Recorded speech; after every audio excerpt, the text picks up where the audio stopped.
කෙළවරේ තිබුණු ලස්සන පුංචි ගෙදරක සතුටින් පිරුණු හරිම සමගියෙන් ජීවත් වුණු පවුලක් ජීවත් වුණා.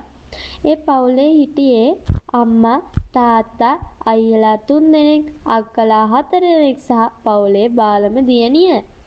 ඒ පුංචි දියණියගේ නම තක්ෂිලා. හැබැයි ගෙදර හැමෝම ඇයට කිව්වේ සිඟිති කියලා. ඒ අය හරිම දඟකාර, හුරතල්, හැමෝටම හිනාගෙනන පුංචි කෙල්ලෙක් නිසා. තක්ෂිලා උදේ නැගිටින වෙලාවේ ඉඳන් රෑ නිින්ද යනකම්ම ගෙදර පුරා දුවමින් සෙල්ලම් කරනවා. අයියලාගේ පොත් සැඟවෙනවා, අක්කලාගේ කොණ්ඩෙට රිබන් බැඳලා hina වෙනවා. අම්මට කිති කවා අම්මා කේන්ති ගස්සා ඇය සතුටු වෙනවා. තාත්තා ගෙදර එනකොට දුවගෙන ගිහින් බෙල්ල බදාගෙන මට මොනවද ගෙනාවේ කියලා අහනවා. අයියලා අක්කලා ඇයට පුදුම තරම් ආදරේ. අනේ මේ පුංචි නංගිනේ කියලා හැමෝම ඇයව හුරතල් කරනවා. ඇය අඬන්න පටන් ගත්තොත් ගෙදරම කලබල. එක්කෙනෙක් චොකලට් ගෙනනවා, තවත් එක්කෙනෙක් සෙල්ලම් බඩුවක් දෙනවා. අම්මා ඇයව තුරුල් කරගෙන නලවනවා. ඔහොම කාලය ගෙවෙද්දී තක්ෂිලත් ටිකෙන් ටික ලොකු වෙන්න පටන් ගත්තා. ඉස්කෝලේ යන්නත් පටන් ගත්තා. දැන් ඇය පුංචි බබෙක් නෙවෙයි. හැබැයි ලොකු වෙනවත් එක්කම ඇයගේ ගතිගුණවලත් ටිකක් වෙනසක් පේන්න ගත්තා. කවුරු හරි Tamanට අවශ්‍ය දේ නොදුන්නොත් ඇය කේන්ති ගන්නවා. අක්කා කියනවා සිඟිති පොඩ්ඩක් කාමරේ යස් කරන්න. එතකොට ඇය මුහුණ රතු කරගෙන මම විතරද මේ ගෙදර ඉන්නේ කියලා කෑ ගහනවා. අයියා කියනවා නංගි පොතක් කියවන්න, දවසම ෆෝන් එක බලන්න එපා. අනේ ඔයාට වැඩක් නෑ. මම පොත් කියවන වෙලාවට කියවන්න. ඔයා ඔයාගේ වැඩක් බලාගන්න කියලා ඇය අමනාප වෙනවා. දවසින් දවස මේ කේන්ති ගන්න ගතිය වැඩි වෙන්න ගත්තා. කවුරු හොඳට කතා කළත් ඇය හිතන්නේ Tamanට දොස් කියනවා කියලා. අම්මටත් දුකයි. තාත්තත් කල්පනා කරනවා මොකද්ද අපේ චූටි දුවට මේ වෙලා තියෙන්නේ කියලා. හැබැයි අයියලා අක්කලා නම් ඇයට කවදාවත් නපුරු උනේ නැහැ. අපේ නංගි තාම පොඩි. දවසක මේ දේවල් තේරුම්ගෙන හොඳ ළමයෙක් වෙයි කියලා ඔවුන් ඉවසුවා. එක දවසක් ඉස්කෝලේ ඇරිලා ගෙදර ආපු තක්ෂිලා අක්කා තමන්ගේ පොත් පරීක්ෂා කරලා තියනවා දැක්කා. ඒක දැක්ක ගමන් ඇය පුදුම කේන්තියකින් කෑ ගැහුවා.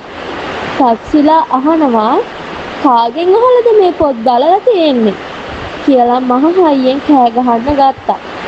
අක්කා මුදු හඩින් කියනවා අනේ නංගි මම ඔයාගේ පොත්වල වැරදි අඩුපාඩු ටිකක් බැලුවා. ඒත් ඔයාගේ හොඳටම තමයි. හැබැයි තක්ෂිලා තවත් කේන්ති ගියා. ඇය පොත් බෑගය බිම දමලා ඇයගේ කාමරයට දුවලා ගියා. ඒ වෙලාවේ පොඩි අයියා hina වෙලා කියනවා ඔන්න ඉතින් අපේ නපුරු තක්ෂිලා ආවා කියලා. ඒක ඇහුණු ලොකු අයියා ලොකු අක්කත් hina වෙලා ඔව්වෝ අපේ නපුරු තක්ෂිලා ආවා. දැන් ඉතින් හරි. ඒ වචනේ ඇගේ හිතට හරිම දුකක් දුන්නා. කාමරයට ගිය ඇය ඇඳේ මූණ හංගගෙන අඬන්න පටන් ගත්තා. දැන් මට කවුරුත්ම ආදරේ නැහැ. ඒ මගේ නපුරුකම නිසා වෙන්නේ නැති කියා ඇය හිතුවා. අනේ මට නපුරු තක්ෂිලා කියලා කියන්න එපා. මම නපුරු නෑ. මම ඔයාලට ගොඩක් ආදරේ. ඇය ඉකිගසමින් කිව්වා. ටික වෙලාවකින් ලොකු අක්කා සෙමින් ඇයගේ කාමරයට ආවා. අක්කාට හරිම දුකක් ඇති වුණා.